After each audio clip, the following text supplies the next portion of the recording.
Just leaving the gym, did some legs, and now we're about to head to the track to do our first speed day of this running season. It's gonna be a short one, but it's also gonna be my first run in the new shoes I have for races and speed work. So we'll see how those go. And it's gonna be a short speed day, but for now, we're gonna head down the road, get to the track, get warmed up, and get going.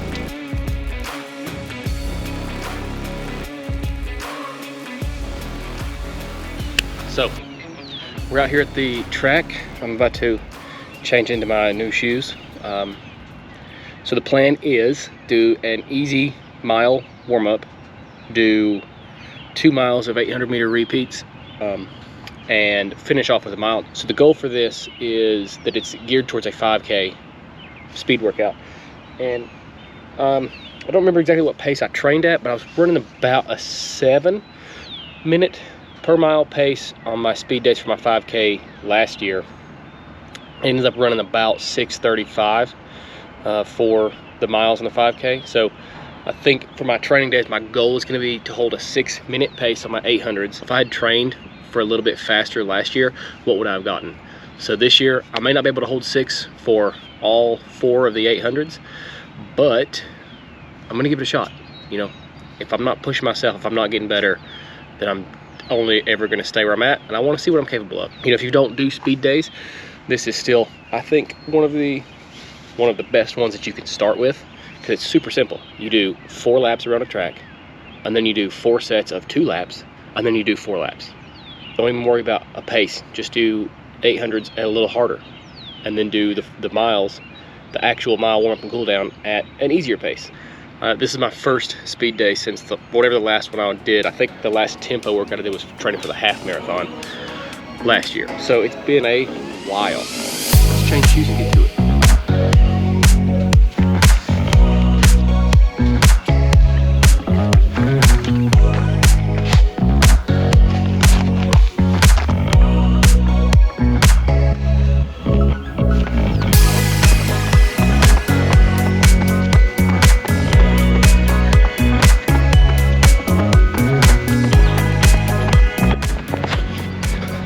So the initial thought on these shoes is that they are much more comfortable than the Brooks. The Brooks didn't feel bad, but they felt like the only goal was to be light and fast, which I loved.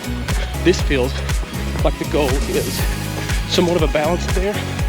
This has much more of a cushion. So like the goal may be a little more comfort in that speed.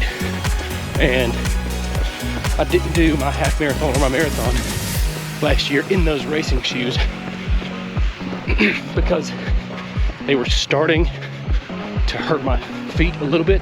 If I've got a race to do, I'll suffer through to finish the race. But my half marathon, before the marathon, I didn't want to jeopardize doing the big goal by suffering through a smaller goal. So I went for my daily trainers and did fine. Race shoes are faster, they are lighter. They do propel you forward. So I wonder how much of a help that could have been time-wise versus how much of a hindrance it would have been comfort-wise. The other hope is that, as far as that, you know, hitting the wall of the marathon and things hurting, I feel like that's inevitable if you're either pushing to get to where you finish, or if you are pushing to achieve a time that's like just on the verge of what you're capable of. You're always going to hit that wall. If you're really trying, really working, then you will hit that wall. My goal is to do the strength training balance much better and have a pair of shoes that help me be as comfortable as possible when I hit that wall, so that it's a mental decision. Like, pain is gonna be there, that's fine.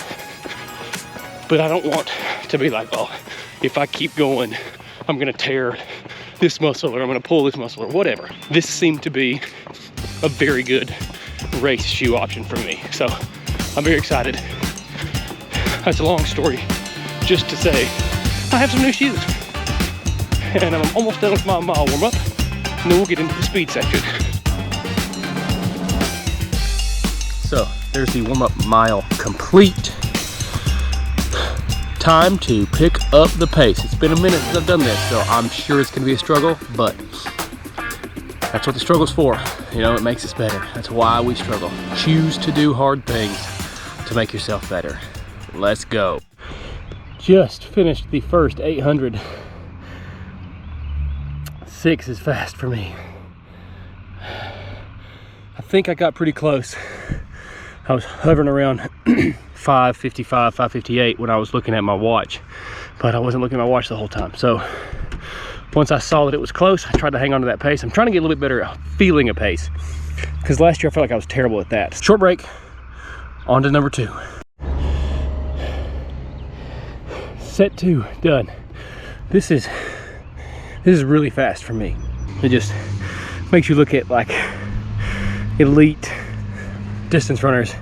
They are something else.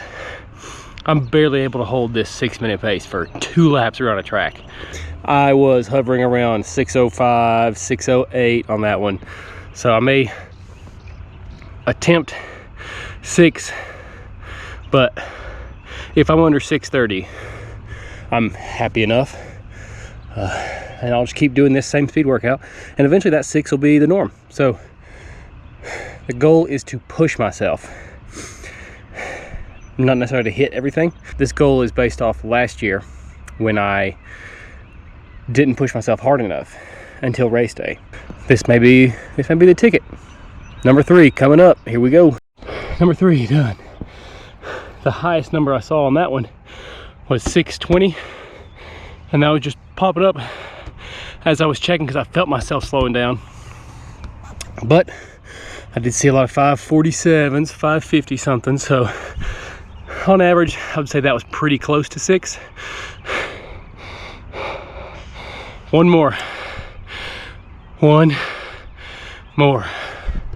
Let's get it. And there it is. 800's done. I believe I was really close to that 6-minute average pace goal. It feels awful when you do it, but it feels so good to have sucked it up and pushed through to get to the goal. All that's left now is the cool down.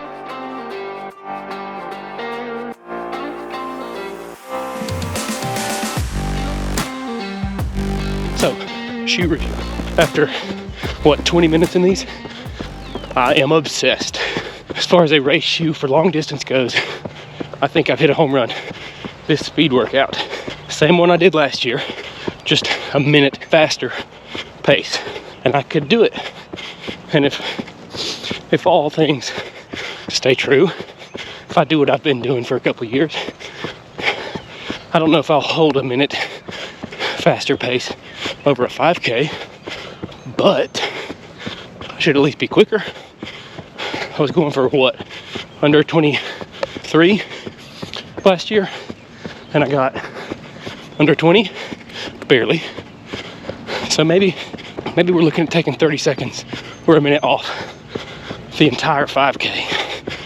And that's what these speed days are for. Over 3 miles, can I run a 6-minute pace? Absolutely not, yet. But over 800 meters, can I get close to holding it for 2 miles if I take breaks? Yeah, progressive overload. Same thing you do for adding distance, progressive overload. Except in this case, the only thing I'm adding is effort. I'm not going further, I'm not going longer, I'm going harder. Closing in on a mile here. That's the end of this episode. It's the end of this speed workout. Give it a shot. Your paces don't have to be my paces. Push yourself, get better, keep following along. Let's all get better together. See ya.